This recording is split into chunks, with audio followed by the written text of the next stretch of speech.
안녕하세요. 수다몽 더 히스토리 키담입니다. 세상을 살다 보면 억울한 일을 당하기도 하고 배신을 당하기도 하는데 그 억울함을 갚기 위해 복수의 화신이 되는 사람들이 있죠. 수다몽에서 올린 그 영상 중에 춘추시대 오자서가 바로 그 얘기이기도 하고요. 오늘도 복수는 나의 것이라고 외치는 인물 이야기를 하려고 합니다. 의형제를 맺었던 친구에게 배신당하고 복수를 해야 했던 전국시대 최고 병법 전략가 손빈이 오늘의 주인공입니다. 여러분, 수다몽 영상은 야사가 포함되어 있습니다. 감상에 주의해주세요. 춘추시대 오나라에서 활약했던 손무 기억하시죠? 손무가 죽고 100년쯤 후 그 전국시대에 활약했던 사람이 손빈인데 손무의 후손이라고 합니다. 100년 정도 차이가 나니까 손무의 증손자쯤 된다고 할까요? 손무가 활동했던 그 춘추시대, 손빈이 활동했던 전국시대, 이 두 시기를 나누는 기준은 무엇일까요?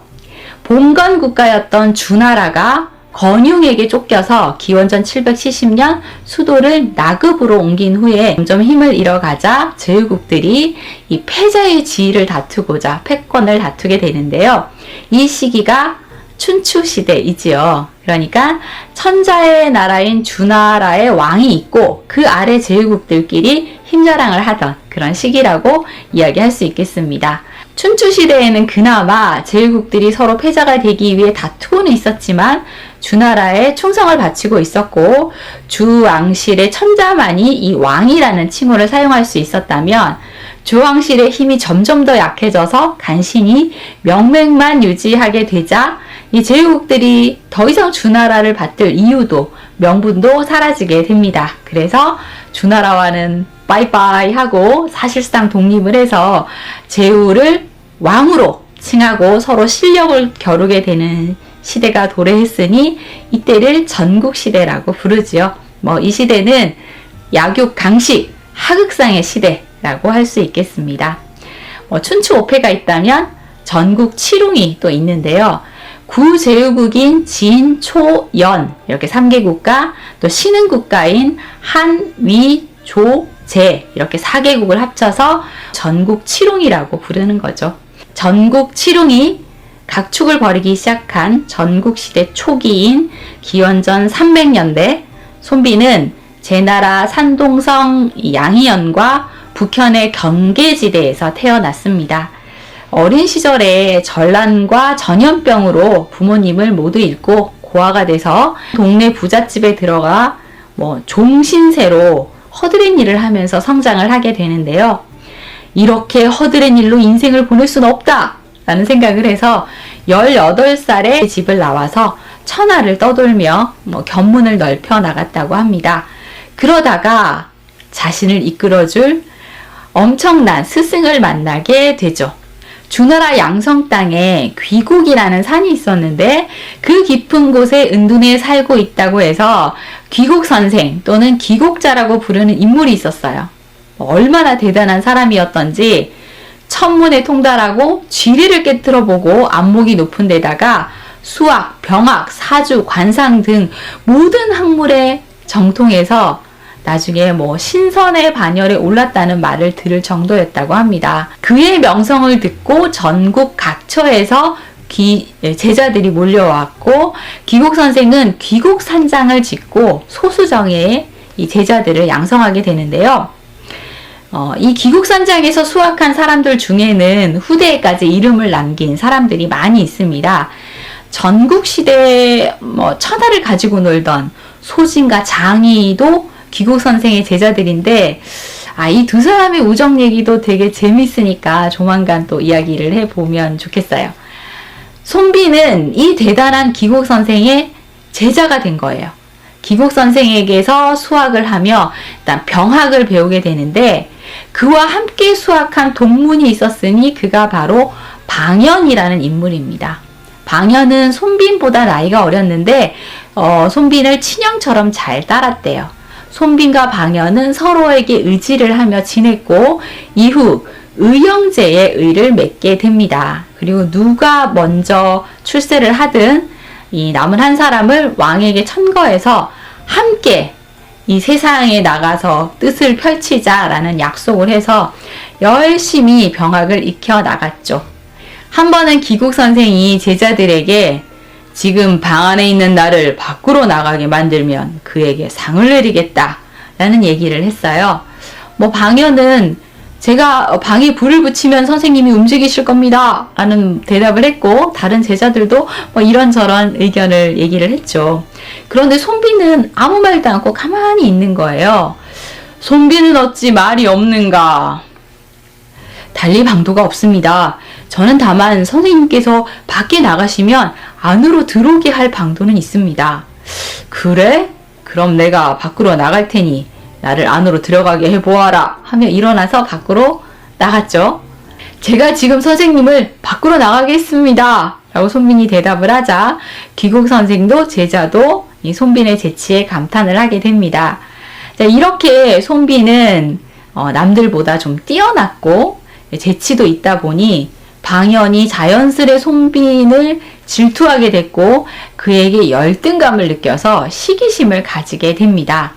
기국 선생은 사주를 볼 수 있고 사람의 앞날을 내다볼 수 있었는데 이 영민한 제자 손빈이 앞으로 겪게 될 가혹한 시련이 있다는 것을 미리 알게 됐어요. 그래서 손빈에게 너는 영민한 사람이지만 벼슬을 하게 된다면 세상과 부딪혀 위기가 올 것이다. 그러니 벼슬은 하지 말거라 라고 충고를 했는데 선생님의 말씀은 다 잘 들었지만 이렇게 열심히 공부한 것을 세상에 펼칠 수 없다면 공부를 왜 하겠어요? 그래서 열심히 공부할 것을 펼칠 기회를 버리고 싶지는 않았죠.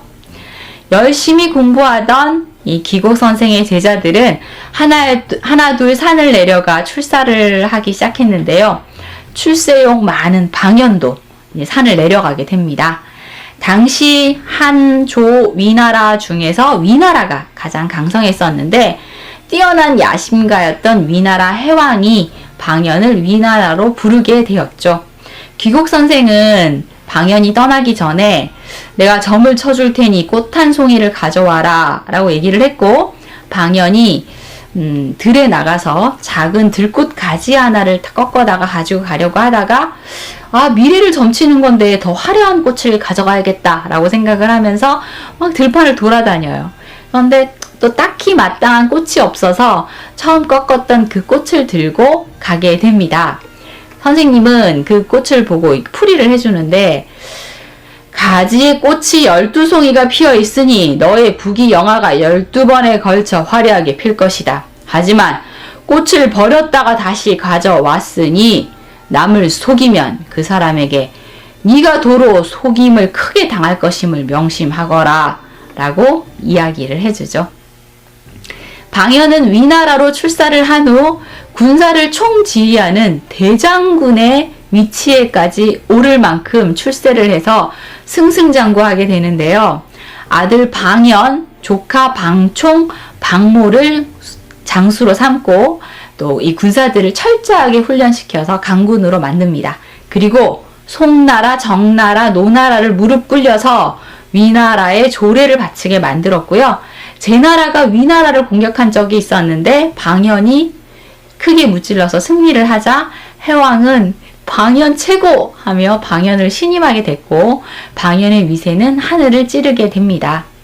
그러던 어느 날 귀국 선생의 친구인 묵적이 귀국산장에 들렀는데 이 귀국 선생은 너무나 아끼는 제자가 아직 출사를 못하고 남아있는 게 안타까웠는지 손비는 말이야 얼마나 똑똑한지 최고야 최고 하면서 계속 칭찬을 늘어놨고 손빈을 보고 묵적 역시 그래 범상치 않는 인물이구나 라는 생각을 해서 위나라 해왕에게 천거를 하게 됩니다.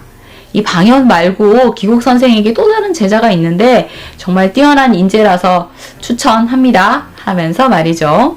위해왕이 손빈의 이름을 거론하자 방연은 불안해집니다. 해왕이 방연에게 그 동문수학한 사람 중에 손빈이라고 되게 똑똑한 사람이 있다는데 왜 이 손빈을 초빙하지 않았냐?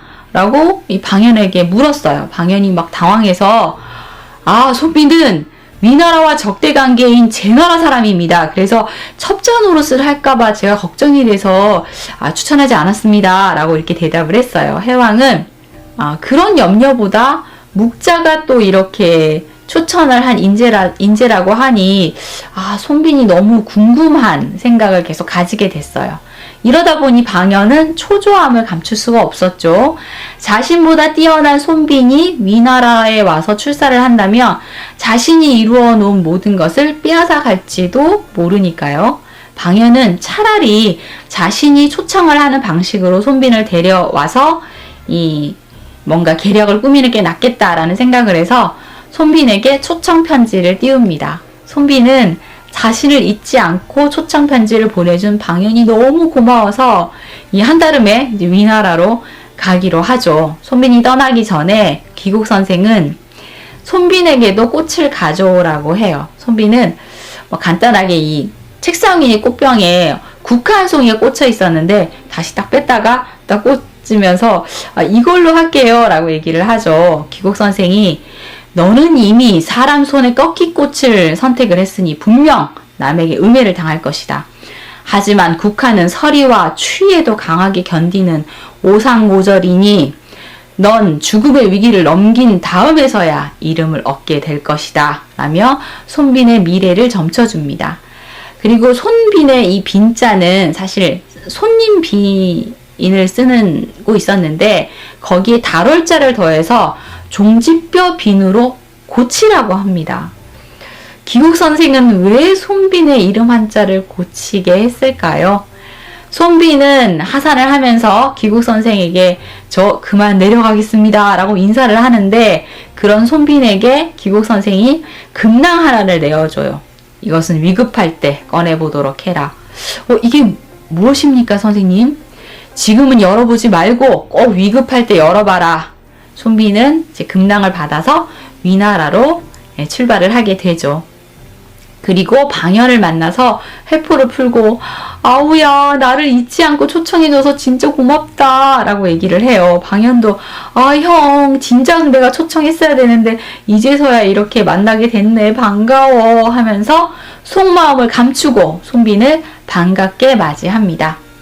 해왕은 손빈과 함께 여러 가지 병법에 대한 토론을 하는데 손빈이 엄청난 이 병법 전략가라는 것을 알게 됐고 부군사에 임명을 할까 했는데 방연이 반대를 해요.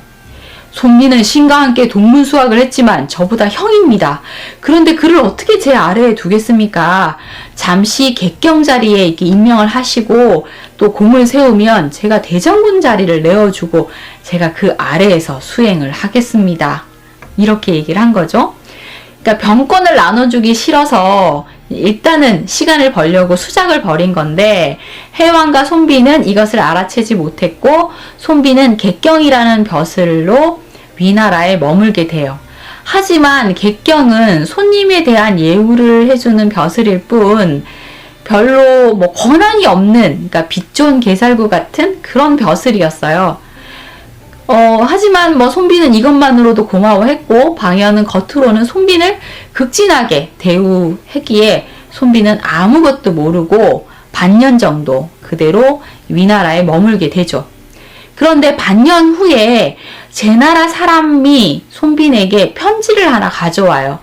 손빈의 사촌형이 보낸 편지라면서요. 숙부가 세상을 떠났고 남은 두 사촌형이 굉장히 어려운 지경에 이르렀으니 빨리 제나라로 돌아왔으면 좋겠다라는 내용이었어요. 손빈은 사실 굉장히 슬펐지만 위나라에서 벼슬을 하고 있던 이 메인 몸이라서 쉽게 움직일 수 없다며 답장을 써서 보내는데 사실 이 편지는 가짜였습니다. 제나라 사람인 척 했던 이 방연의 신복이 손빈의 답장을 다시 방연에게 전달하는데 방연은 편지 말미에 마치 손빈이 제나라와 내통을 하고 있는 것처럼 꾸민 내용을 더 써넣어서 해왕에게 가져가요. 제가 혹시나 해서 살펴봤는데 손빈이 바로 이런 편지를 주고받더라고요. 손빈이 이 첩자인 것 같습니다. 그러니 엄중히 처벌해야 됩니다. 이렇게 얘기를 했어요. 하지만 해왕은 손빈이 이 위나라에 와서 실력 발휘를 못해서 화가 나서 제 나라로 돌아가려고 이런 편지를 주고받았구나 라고 생각을 해서 크게 편지에 대해서 문제를 삼지 않고 넘어가요. 그런데 이래선 안 되겠다라고 방연이 또 일을 꾸밉니다. 손빈한테 너 사촌 형 되게 보고 싶지. 그러니까 왕께 특별히 휴가를 받아서 제 나라에 잠깐 갔다 와. 괜찮아 하면서 손빈을 부추겨요. 자기가 같이 설득해 주겠다고 얘기를 하면서. 이 말에 너무 고마움을 느낀 또 손빈은 위의 왕에게 가서 제 나라에 잠시 다녀오겠다고 또 얘기를 했는데, 이게 제 나라와 내통하기 위해서 휴가를 청한다는 오해를 받게 돼서 그 자리에서 포박당하게 됩니다. 방연은 손빈에게 왕이 지금 막 그 오해를 하고 있는 것 같아. 내가 가서 선처를 받아오겠다 라면서 왕에게 갔지만 막상 해왕에게 가서는 손빈이 제 나라로 돌아가면 분명히 위나라의 모든 것을 얘기하고 제 나라 편이 될 거니까 폐인으로 만들어서 제 나라로 돌아가지 못하게 만들어야 된다라는 얘기를 하죠. 해왕은 이 방연의 말에 따라 첩자 행위를 했다며 손빈의 두 다리를 자르는 형벌인 빈형과 이마에 제목을 새려 넣는 자자형을 내립니다. 손빈은 무릎뼈가 도련해지는 잔혹한 형벌에 처해지게 되었고, 이마에는 사통외국이라는 글자가 새겨지게 됩니다. 손빈은 그제서야 스승인 귀곡 선생이 왜 빈의 한자를 바꾸라고 했는지 깨닫게 됩니다. 종지뼈 빈, 그러니까 손빈이 무릎뼈 아래를 잃게 되는 미래를 내다본 것이죠. 방연은 손빈이 이마에 흉한 글자가 새겨지고 다리가 불구가 된 것을 보고 막 통곡을 하면서 왜 제 나라랑 내통을 했냐며 아무것도 모르는 척 물어보는데, 손빈은 나는 절대 그런 적이 없다며 손을 내줬습니다. 방연은 자신의 신복을 보내서 손빈을 극진히 시중을 들게 하죠. 그리고 해왕과 방연 자신이 탐내고 있던 손자의 병법 13편을 빼낼 궁리를 합니다. 이 병법 13편은 손무가 쓴 것으로 손빈이 자신의 선조인 손무가 지은 병서, 그러니까 손자 병법을 물려받았다라는 설도 있고, 기곡 선생이 이 병법 13편을 전수받았는데 아끼는 제자인 손빈에게 전했다라는 설도 있습니다. 이 때문에 방연이 손빈을 더욱 질투했던 것이고요. 방연은 손무의 병법 13편을 자신의 것으로 만들고 싶었죠. 그 해왕이 형을 죽이려고 하는 것을 내가 빌고 빌어서 겨우 목숨을 살린 거야. 그 손무가 만든 병법 13편 그거 해왕에게 바치면 옥에서 나올 수 있게 내가 허락을 받을 거니까 그거 내놓는 게 어때? 이러면서 손빈을 위하는 척 병법서를 얻기 위한 술수를 쓰는데요. 손빈은 나 그거 안 가지고 있어. 그거 다른 사람들이 갖고 가서 그 옳지 않게 쓸까봐 내가 불태웠단 말이야. 아니 그렇다고 해도 그거 형 머리에 다 들어있잖아. 다 외우고 있잖아.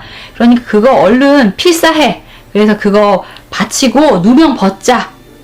자, 손빈은 방연이 이렇게까지 얘기를 하니까 손빈의 속마음은 모른 채 자신의 구명을 하고 있다라는 생각을 해서 옥에 갇힌 채 그 병법 13편을 떠올리며 한 글자 한 글자 써내려 가기 시작합니다. 하지만 방연이 보낸 신복은 손빈을 가까이 모셔보니 이 너무 고매한 인격을 가진 인물인지라 거기에 감탄한 나머지 방연의 거짓된 행동과 손빈을 모함한 것을 모두 말해줍니다.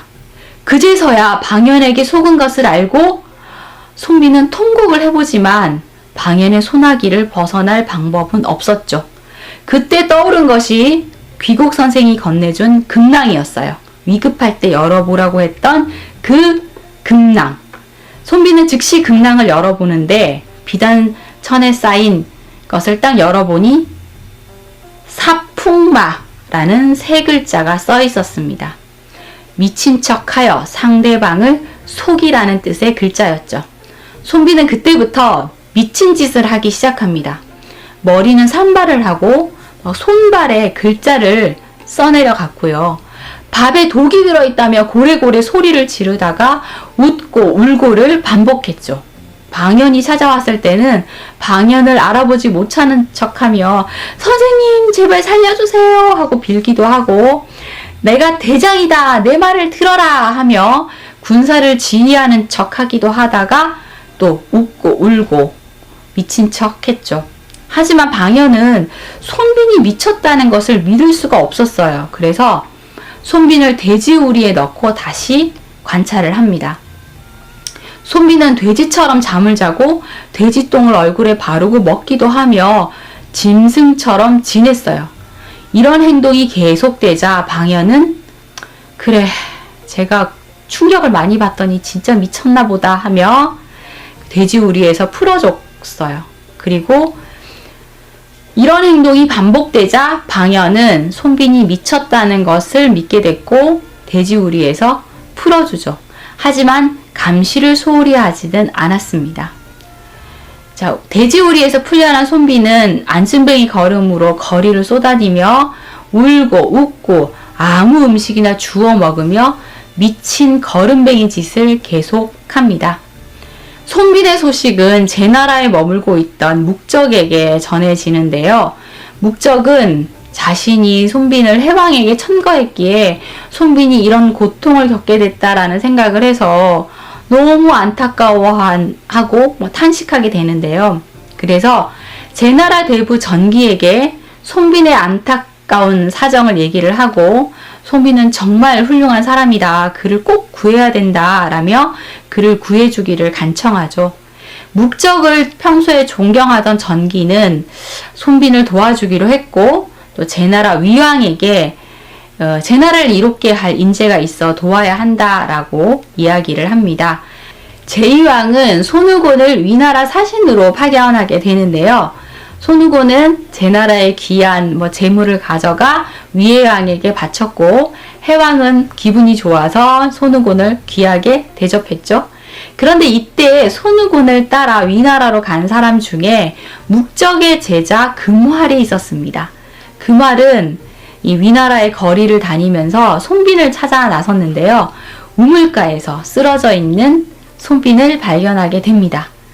손빈 선생! 저는 묵적 선생의 제자 금활입니다. 선생님을 모시러 왔습니다. 금활은 보는 눈을 피해 이 손빈에게 말을 전합니다. 그리고 걷지 못하는 손빈을 안아서 관을 실는 수레인 이 온거에 몰래 태우죠. 그리고 손빈이 사라진 것을 눈치채지 못하도록 손우곤의 신복 중에 왕이라는 사람이 있었는데 손빈의 옷을 입혀서 위장시켜 손빈이 그 늘 잠을 자던 우물가에 앉아있게 합니다. 손빈을 태운 온거는 제나라로 향했고 손우곤은 의심을 받지 않기 위해 위나라에 사흘 동안을 더 머물고 또 제나라로 떠나게 되죠. 손우곤이 위나라 국경을 넘어설 시간쯤에 이 손빈으로 위장하고 있던 왕이도 이 손빈의 옷을 벗어 던지고 재빨리 우물가를 벗어나 도망가게 됩니다. 손빈이 우물가에서 잠을 자고 있는 줄만 알았던 손빈을 감시하던 방연의 신복은 이 거적대기 옷만 덩그랗게 있는 것을 보고 깜짝 놀라서 방연에게 보고를 했고 방연은 아연실색합니다. 그래서 우물에 빠졌는지 막 살펴봤는데 우물에도 없다는 것을 확인하고 이 퍼즐을 딱 맞춰보니까 손빈이 제나라로 빼돌려졌구나. 내가 진작 죽였어야 되는데 라고 후회를 하죠. 하지만 이미 다리를 잘리고 이마에 자자형이 새겨진 손빈이는 이제 할 수 있는 게 없을 거야. 더 이상 나의 적수가 아니야. 라는 생각을 하게 됩니다. 그리고 위해왕에게는 손빈이 우물에 빠져 죽었다고 보고해버리죠. 이렇게 극적으로 제나라 땅으로 탈출하게 된 손빈은 자신이 겪은 고통의 시간을 방연에게 되돌려줄 수 있을까요? 2부에서 손빈의 이야기는 계속됩니다. 조금만 기다려 주세요.